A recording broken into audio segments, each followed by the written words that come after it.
Բարև ձեզ, Օրագիր Նյուզի եթերում օրակարգն է, իմ հյուրն այսօր թուրքագետ, Հայաստանի ժողովրդական շարժում ՀԿ համակարգող Վազգեն Պետրոսյանն է։ Բարև ձեզ, պարոն Պետրոսյան, շնորհակալ եմ, որ այստեղ եք։ Նույնպես սրավերի համար շնորհակալ եմ։ Պարոն Պետրոսյան, երեկ Ադրբեջանի փոխվարչապետ Շահին Մուսթաֆայևի գլխավորած պատվիրակությունը Երևանում էր, ընդ որում հայկական կողմը մինչև վերջին պահը այցը հնարավորինս գաղտնի էր պահում մեր հանրությունից։ Ձեր գնահատմամբ ընտրությունների նախաշեմին ինչն էր Ադրբեջանի փոխվարչապետին Հայաստան բերել եւ ինչու է իշխանությունը նման դեպքերում այցերը հնարավորինս գաղտնի պահում։ Արեք սկսեմ ձեր հարցի երկրորդ մասից, որ ինչու է իշխանությունները հնարավորինս գաղտնի պահում, դա հիմնական պատճառն այն է, որ իշխանությունը չունի ինքնավստահություն եւ չունի լիարժեք վերահսկողություն հասարակության եւ մեդիա դաշտի ու նաեւ քաղաքական դաշտի վրա։ Այդ իսկ պատճառով նմանատիպ այցերը ու հանդիպումները, որոնք որ տեղի են ունենում, ինչ որ վերջի վայրկյանը գաղտնի են մնում, որպեսզի հասարակությունը ինքնաբուխ չարձագանքի կամ չընդվզի կամ ինչ որ անհանդուրժողական իրավիճակ չստեղծի իշխանությունների համար։ Երկրորդ կարևոր խնդիրը, որ կա, նա է, թե ինչու հիմա, երբ որ ընտրությունները առջևում են եւ ընդամենը մեկ ամիս հետո տեղի ունենալու հանրապետական խորհրդարանական ընտրություններ, որից հետո որոշվելու է ներկայիս իշխանության ճակատագիրը, ինչու նմանատիպ այցեր է իրականացնում եւ նմանատիպ աշխատանքներ է իրականացնում։ Եթե զուտ քաղաքագիտական առումով մենք նայենք հարցին եւ նայենք նաեւ Նիկոլի հոգեբանական վիճակը, որը ինքը ապրում է, ու նաեւ ՔՊ-ի շատ ցածր վարկանիշը, որը ներկայդրությամբ ունի, ու նաեւ մի շարք այլ հանգամանքներ, կարելի է եզրակացնել, որ ներկայդրությամբ Նիկոլի վարած քաղաքականությունը, քաղաքականությունը եւ իր այցերը շրջաներ ցույց են տալի, որ գալիք ընտրություններ են բավականին քիչ ձայներ են հավաքելու։ Եվ այդ իսկ պատճառով ինքը ստիված է լինելու գնա զանգվածային խախտումների։ Զանգվածային խախտումները բերելու ընտրություններից հետո լուրջ հակազդեցությանը եւ իր վիճակը ավելի է ծանրացնելու եւ շատ ավելի դաժան ձևով է ինքը հեռանալու իշխանությունից։ Այդ իսկ պատճառով կա մեկ այլ դիտարկում, որ մի քիչ պարադոքսալ է, բայց նաև կարծում եմ դա ավելի շատ հավանական է, որ այդ է պատճառը, որ եւ ադրբեջանցիներն եկան Հայաստան եւ երեք չէ առաջի օրը ինքը ցուցադրեց նոր անձնագրերի տեսքը, այն խայտարակ 5-րդ դասարանցու երեխայի նկարչությունները, որ իրականացրել են Խորվիրապա առանց Արարատի, այնտեղ շատ բաներ կա անկեղծ ասած,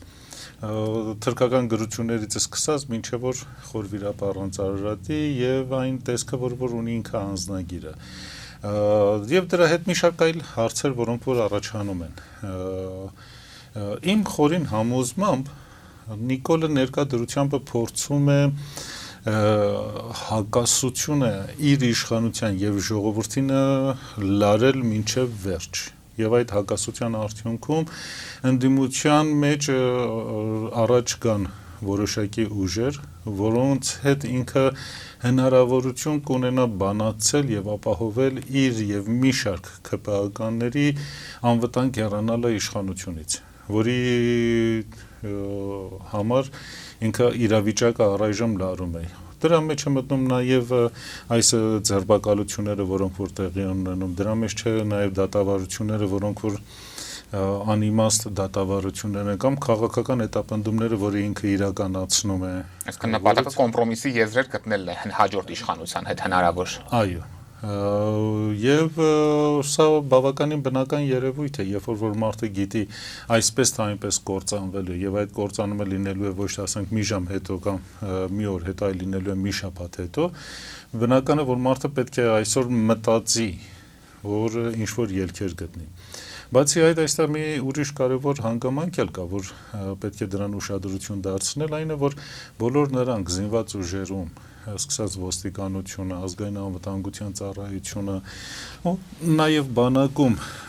ու նաև ՔՊ-ի այն շերտը, որը որ դեռ չի կեղտոտվել եւ դեռ չի մտել իշխանական այս կեղտերի մեջ, նրանք պետք է իրենք ավելի շատ զգույշ լինեն, վերջ-վերջո, երբ որ տեղի ունենա իշխանափոխություն, դրանցից ոչ մեկը չի փրկվելու եւ ոչ մեկը չեն կարողանա շատ բան անել եւ ամեն մեկը պիտի իր արածի եւ չարածի համար պատասխան տա։ Վերջ-վերջո արեք չմոռանանք բոլոր այն դեպքերը, երբ որ արևմտյան այսպես ասած ուժերը հեռանում են տարբեր երկրներից, ինչպես ասենք այսօր արդեն ապրիլի 30-ն է, ճիշտ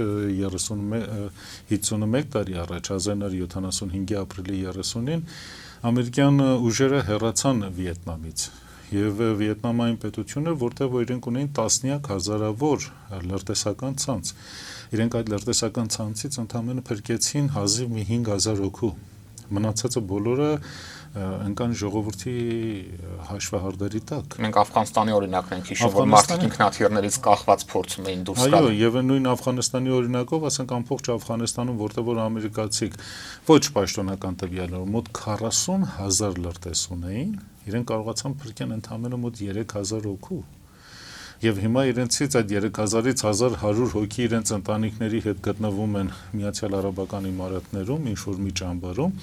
որտեղ արդեն այսօրվա ծանր պատերազմական իրավիճակի պատճառով իրենք արդեն չունեն նվազագույն կենսապահովման միջոցները։ Սա է սպասում ես մարդկանց մեծ հաշվով, լավագույն դեպքում։ Այո, մեծ հաշվով իսկապես դա է սպասելու իրենց։ Վերջ-վերջո ոչ մեկը չի մոռացել Արցախի կորուստը, դավաճանությունը, որ տեղի ունեցավ Արցախի նկատմամբ, դավաճանությունը, որ տեղի ունեցավ 5000 հայ զոհերի նկատմամբ, 11000 վիրավորները։ Այո, մեծ մասի անունները չգիտենք եւ ունենք հսկայական քանակությամբ անհայտ կորածներ։ Սրանք բոլորը ոչ մեկը չի կարող մոռանա եւ դրա համար բոլորը պիտի պատասխան տան։ Եվ այն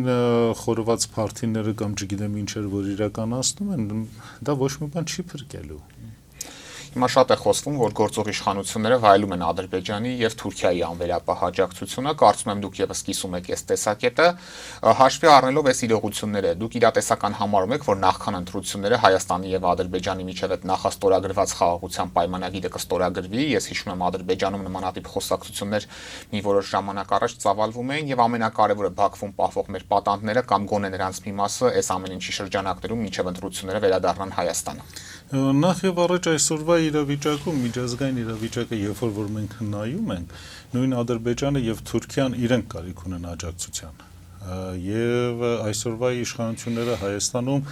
ավելի շատ վայելում է եվրոպական եւ ամերիկյան աջակցությունը, քան թե թուրքական կամ քան ադրբեջանականը։ Քանի որ այսօրվա Միացյալ Նահանգներ Իրան պատերազմի պատճառով Թուրքիան շատ լուրջ տնտեսական ճգնաժամի մեջ է ապրում, շատ լուրջ։ Թուրքիայի կառավարությունը անցյալ 62 օրվա ընթացքում մոտ 40 միլիարդ դոլար ստիպված է եղել ներարկել իր տնտեսության մեջ, որպեսզի իր լիրայի կործանումը խափանի։ Նույն վիճակում է նաև Ադրբեջանի կառավարությունը։ Բայց Հայաստանի կառավարությունը ներկայությամբ ստանում է իր աջակցությունը Եվրոպայից եւ Միացյալ Նահանգներից եւ նրանք փորձում են իրավիճակը այնպեսի տեղ հասցնել, որ Նիկոլի չլինելու պարագայում էլ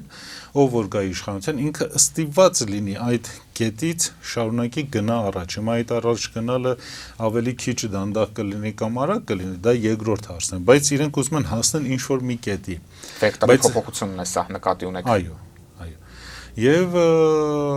խնդիրը նրանում է, որ Ադրբեջանը վերջ-վերջո ունի իր հաշվարկները։ Ադրբեջանը ասում է, լավ, եթե մենք գնացինք խաղաղության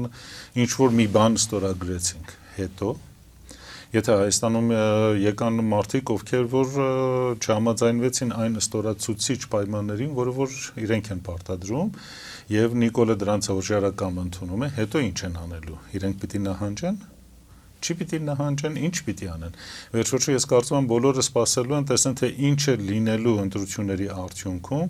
եւ դրա հիման վրա իրենք նոր իրենց մնացած քայլերը իրականացնեն։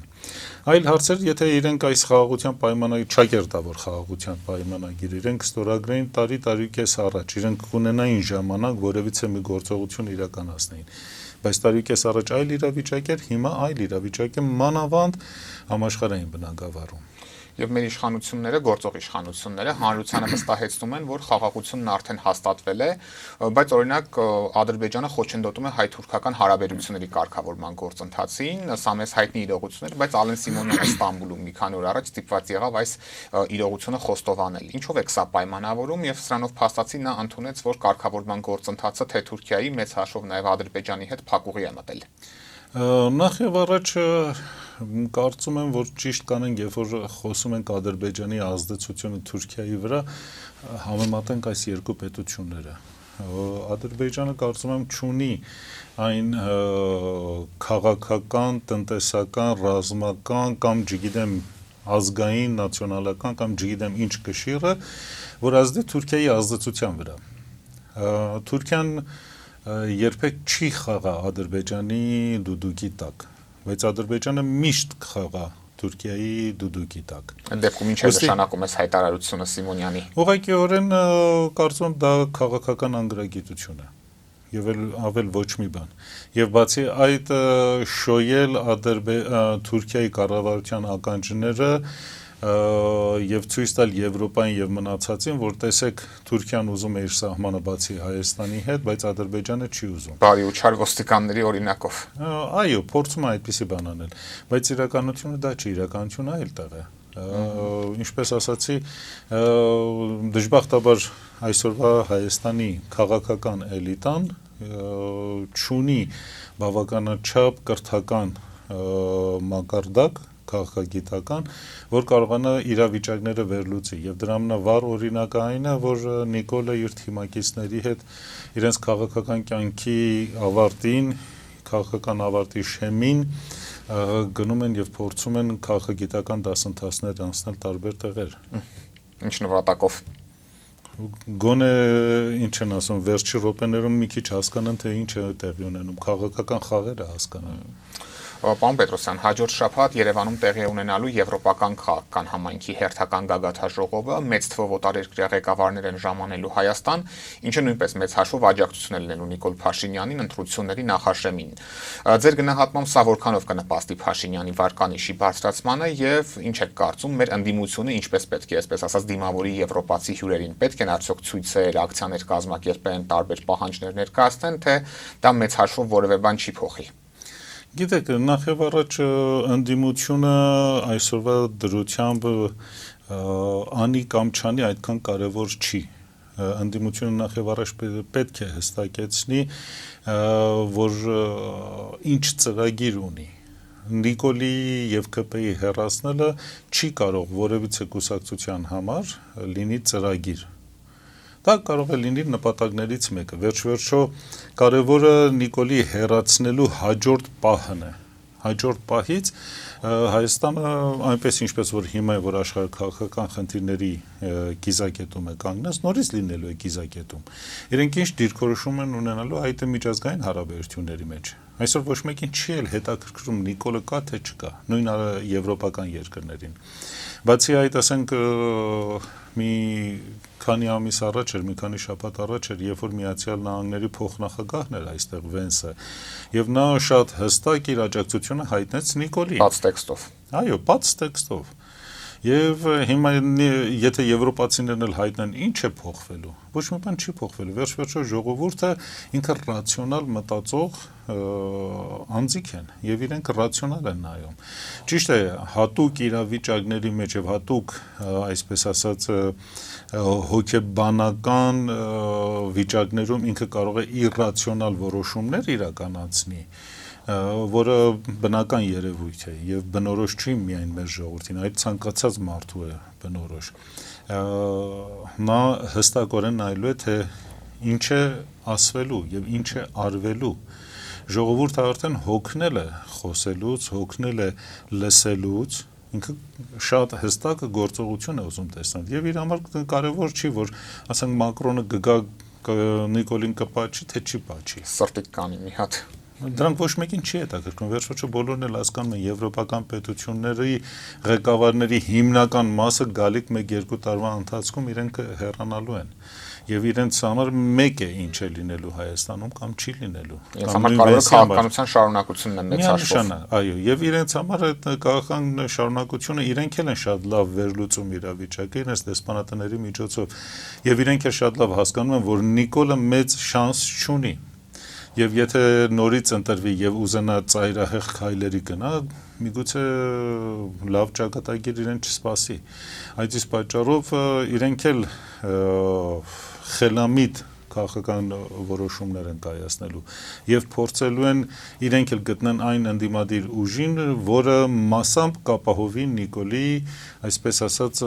խաղաղ հեռացումը քանի որ իրենց համար կարևոր է որ իրենք ցույց տան աշխարհի մնացած պետություններին որ այն մարդիկ ովքեր որ վայելում են իրենց հովանավորությունը իրենք գոնե իրենց ընտանիքի հետ ֆիզիկական անվտանգության խնդիր չունեն հիմա այդ լիդերներից ներքև ինչ կլինի արդեն չի հետաքրքրում իսկ որը կարող է լինել այդ ուժը որը այդ անվտանգությունը կապահովի Նիկոլ Փաշինյանի ըստ ձեզ դժվար է ասել ճիշտ է մոտ 1 ամիս ունենք մինչև որ ընտրություններ 1 ամսից մի քիչ ավել ունենք մինչև ընտրություններ բայց առայժմ դեռ դժվար է ասել ես կարծում եմ որ հիմնական իրադարձությունները ոչ թե հիմա են տեղի ունենում այլ տեղի կունենան 10-15 օր հետո մասնավորապես Իրան-Ամերիկա այս հակամարտության որոշակի ուղղություն է ստանալու եւ ավելի է պարզ լինելու այդ իրավիճակը որից հետո եւ եվրոպական պետությունները եւ Միացյալ Նահանգները գորոշեն թե ինչպես մեր տարածաշրջանից հեռանան իրենք հեռանալու են այս տարածաշրջանից այնպես ինչպես որ 1920-21 թվականին հեռացան Եվ եթե արդեն նույն ընտրություններից խոսենք, նախընտրական քարոզարշավը մի քանի օրից արդեն պաշտոնապես է մեկնարկելու, ընդհանուր առմամբ առ այս պահը ինչպես է գնահատում առանցքային ընդդիմադիր ուժերի գործունեությունը եւ ինչ եք կարծում, հավաքական առումով նրանց կհաջողվի Փաշինյանին հեռացնել, եթե շարունակեն գործել այնպես, ինչպես մինչև այժմ են գործել։ Առայժմ դեռ ընդդիմադիր դաշտում հստակ որևիցե գործողություն չեմ տեսել Շատ անկեղծ եւ շատ բացասեմ չեմ տեսել իրենց մոտ այդ կուր համակարգը, որը ցանկություն ունի ինչ որ մի բան անել։ Եվ բացի այդ գրեթե բոլորի մոտ բացակայում է ծրագիրը։ Միգուցե այդ բոլորը իրենք պահել են պաշտոնական քարոզարշավը սկսելու ժամանակ, այսպես ասած խաղաքարտերը սեղանի վրա դնել։ Միգուցե այնուամենայնիվ ասեմ, մենք պետք է եւս մի 10-15 օր սպասենք եւ հետո այն ժամանակ շատ ավելի པարզ իրավիճակ կլինի։ Բայց մեր հանրությունը ըստ ձեզ ծրագրերին նայում է, պարոն Պետրոսյան, որովհետեւ մեծ հաշվով թեպետ գործ ունենք խորհրդարանական ընտրությունների հետ, բայց մարդիկ առաջնորդ են ընտրում եւ անձերի միջև է ըստ էության ընտրությունը կայանում։ Աշխարհի ցանկացած երկրում այդ թվում նաեւ եվրոպականը, որտեղ որ ասում են դեմոկրատական ժողովրդավարական գործընթացներ են, այնտեղ էլ են մարդիկ առաջի դեմքերին ընդունում։ Այնտեղ է շատ կարևոր է առաջի դեմքերը, առաջի դեմքի խարիզման ունի, չունի եւ նաեւ իրենց թիմը, ովքեր որ աշխատում են։ Նույն Միացյալ Նահանգներում տեսնում ենք հանրապետական կամ դեմոկրատները իրենք առաջի 2-3 դեմքերին են միշտ առաջ քաշում եւ դրանցով են առաջնորդվում։ Դա շատ բնական երևույթ է, շատ բնական երևույթ է եւ բնականը բոլոր ազգերի համար։ Եվ հետո իրենք նոր նայում են ծրագրին։ Եթե առաջի դեմքը խարիզմատիկ է լինում եւ ունենում է լավ կոփված թիմ, պինդ ձիգ թիմ,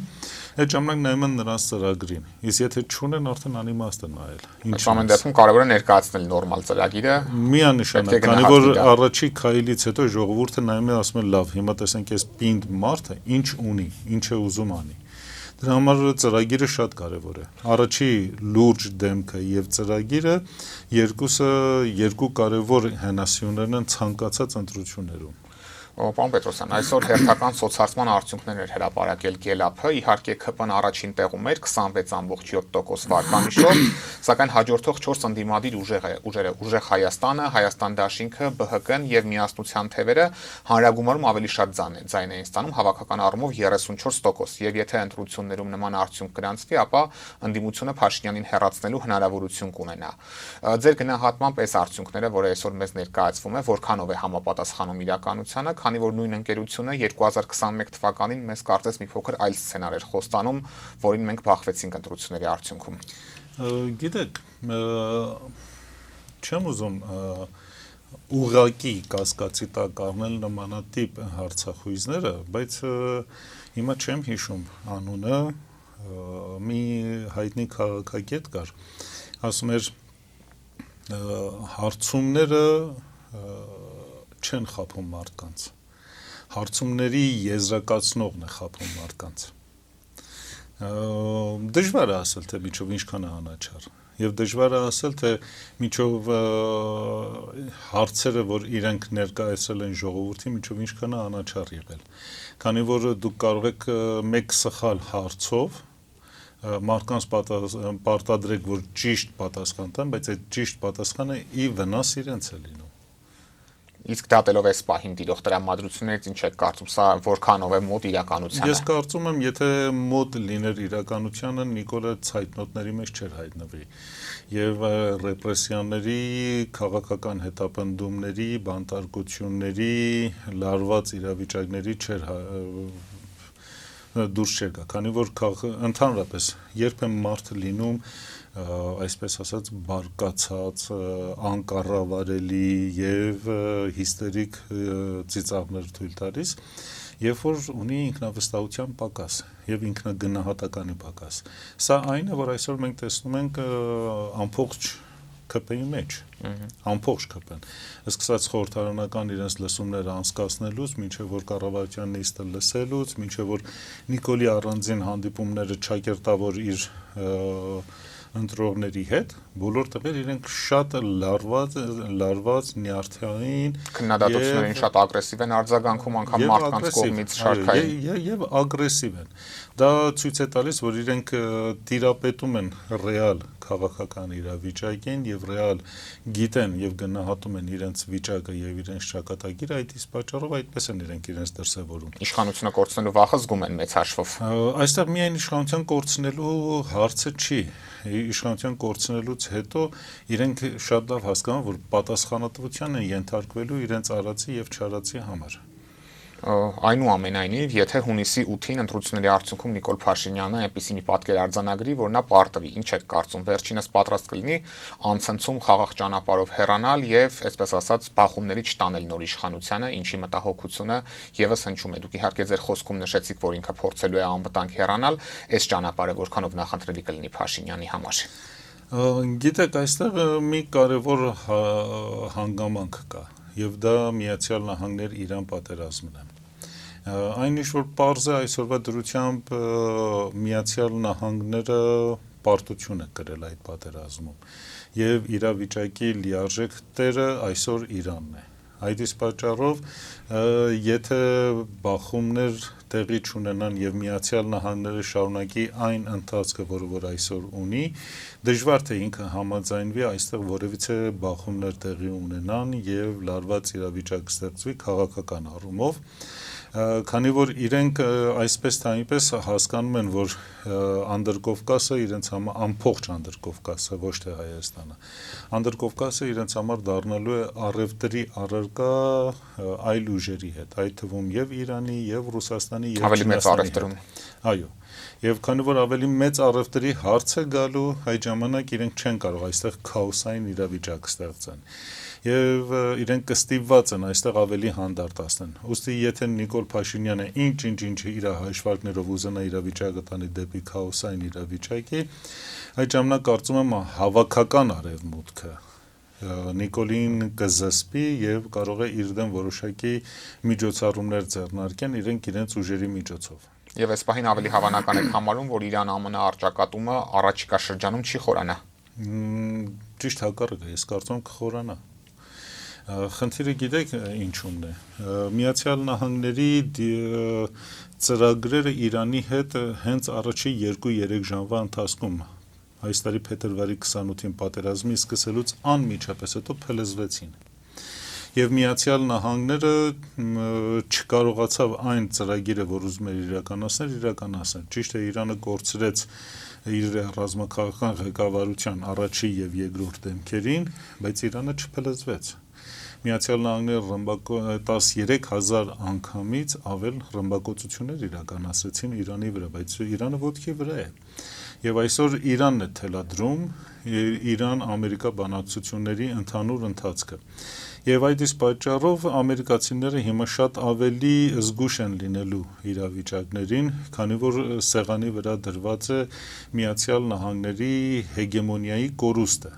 Այդ իսկ պատճառով իրենք չափից ավել զգուշ են լինելու։ Դա կդրդի առճակատման գնալ անհրաժեշտության դեպքում նաև։ Այո։ Դա կդրդի, որպեսզի իրենք կարողանան ցույց տան, որ դեռևս ուժեղ են։ Միգուցե իրենք շատ մեծ լայնամասշտաբ ռմբակոծություններ իրականացնեն Իրանի հետ եւ հետո ասեն, գիտեք ինչա, մենք Իրանի հետ բոլոր խնդիրները դնում ենք մի կողմ եւ իրար հետ գալիս ենք ընդհանուր եզրակացության, քանի որ Իրանը, այսպես ասած, ընտրովի վիճակով փակել է Հորմուզի նեղուցը եւ Հորմուզի նեղուցը ազդեցություն է ունեցել, շատ մեծ ազդեցություն ունեցել համաշխարհային տնտեսության վրա։ Եվ այդ մեծ ազդեցությունը միայն էներգակիրները չեն, միայն նավթն ու գազը չէ, այդ թվում պարարտանյութն է,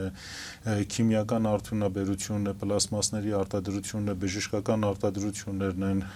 միկրոչիպերի արտադրությունն է, որը շատ շուտով կկայանի ամբողջ աշխարհում, եւ շատ այլ բնագավառներ, քան որ եթե ասենք միկրոչիպերը իրենք արտադրությունը կանգնի, հեռախոսի արտադրություն կկանգնի, կենցաղային տեխնիկայի արտադրությունը կկայանի, մեքենաների արտադրությունը կկայանի, եւ դրանք բոլորը հարվածում է իրենց, եւ դրա հետ մեկտեղ նաեւ ասենք համակարգչային ծրագրերի մասնավորապես հարստական բանականությունը կկանգնի, որի վրա այսօր համաշխարհային շուկան մոտ 3 տրիլիոն դոլար ներդրում կա, եւ այս փուչիկը որ պայթի, ամբողջ աշխարհի տնտեսությունը կվնասվի, եւ Միացյալ Նահանգները ընդհանրապես դրան պատրաստ չի։ Եվ ստիպված է լինելու ինքը զիջումներ իրականացնի Իրանի նկատմամբ։ Եվ հնարավոր առճակատումը ձեր գնահատմամբ երբ կարող է տեղի ունենալ, քանի որ գիտենք Միացյալ Նահանգներում էլ նոյեմբերին կոնգրեսի միջանկյալ ընտրություններ են եւ թվում է թե այս շրջանում Թրամփը պետք է խուսափեր նման քայլերի գնալուց։ Կարող է մեկ այլ դեպք տեղի ունենա, որի մասին ես պատերազմի հենց 2 օր հետո մարտի 2-ին այս տարի ակնարկեցի դրան եւ ասացի, որ միգուցե իրավիճակը այնպես զարգանա, որ Միացյալ Նահանգներում Թրամփին ասեն impeachment հայտարարեն, ասեն հեռացիր,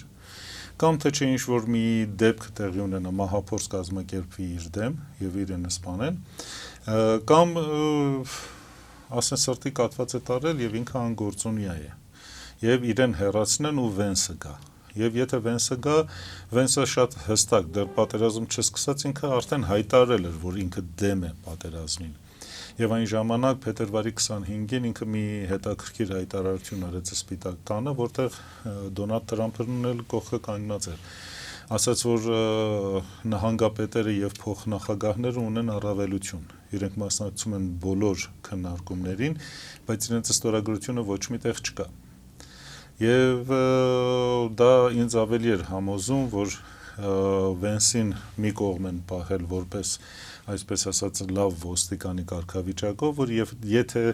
ընթացքը չի գնում այնպես, ինչպես որ Միացյալ Նահանգների քաղաքական ղեկավարությունն է ուզում, նրանց մի կողմ դնեն եւ Վենսը գա։ Անշուշտ Վենսի գալը չի նշանակում, որ Իրանը կարող է զիջումների գնա։ Վենսը կարող է ասել, որ դա Թրամփի պատերազմն էր եւ իմ պատերազմը չի, բայց Իրանը կասի դա ինչ չի հետաքրքրում։ Այնուամենայնիվ պայմանավորվելու ինչ որ հնարավորություններ կստեղծեն նոր հնարավորություններ պայմանավորվելու համար։ Եվ պարոն Պետրոսյան, ամփոփելով զրույցը, վերադառնալով հայաստանյան իրողությանը իհարկե, ինչ ճանապարհով պետք է շարժվի մեր ընդդիմությունը, եթե ընտրությունների արդյունքում Նիկոլ Փաշինյանին հաջողվի վերարտադրվել եւ պահպանել իր իշխանությունը, այս դեպքում որը պիտի լինի լավագույն ճանապարհը՝ փողոց դուրս գալը, մանդատներից հրաժարվելը, թե այլ գործողություններ պիտի անի ընդդիմությունը։ Ցանկացած ընտրության մեջ ընդդիմությունը պետք է ունենա մի քանի կարևոր հատկություն։ Առաջինը հստակ քաղաքական ուղղվածություն, հետևողականություն եւ արագություն։ Ես այսօր այս երեք բանը չեմ տեսնում ընդդիմության մեջ։ Եթե մեկ բառով ասենք, պլան B պետք է ունենա։ Ոչ միայն պլան B, պլան B, C, D, իրենք պետք է ունենան շատ պլաններ եւ պետք է շատ արագ շարժվեն, շատ արագ։ Իրենք ցանկացած ընդդիմություն, երբ որ մտնում է ընտրության մեջ, այդ ընտրությունները իրենք անհավասար կռիվ են։ Իշխանությունները ունեն բոլոր պետական լծակները ազդելու ընտրությունների վրա, իսկ ընդդիմությունը դա չունի։ Այդ իսկ պատճառով պետք է իրադարձությունները այնպես զարգանա ընդդիմության կողմից, որ լծակները իր ձեռքում լինի եւ իշխանությունը իր հետևից վազի, ոչ թե իրենք վազեն իշխանության հետևից։ Այսօրվա դա չեք տեսնում։ Չէ, այսօրվա դրությամբ ընդդիմությունը Նիկոլի կողմից հրապարակ նետած խաղակարտերով է խաղում եւ խաղում են նրա խաղը եւ դա շատ վատ է։ Եվ ինչպես պետք է ընդդիմությունը ինքը սկսի օրակարգ թելադրել ինչ ճանապարհով։ Մի քիչ խելացի լինի։ Չփակագծերը եթե բացեք։ Չէ, չարժի հիմա բացել։ Շնորհակալ եմ, պարոն Պետրոսյան։ Խնդրեմ։ Օրակարգն այսօր այսպիսին էր, այն ամփոփեցինք թուրքագետ Հայաստանի ժողովրդական շարժում ՀԿ համակարգող Վազգեն Պետրոսյանի հետ։ Կհանդիպենք։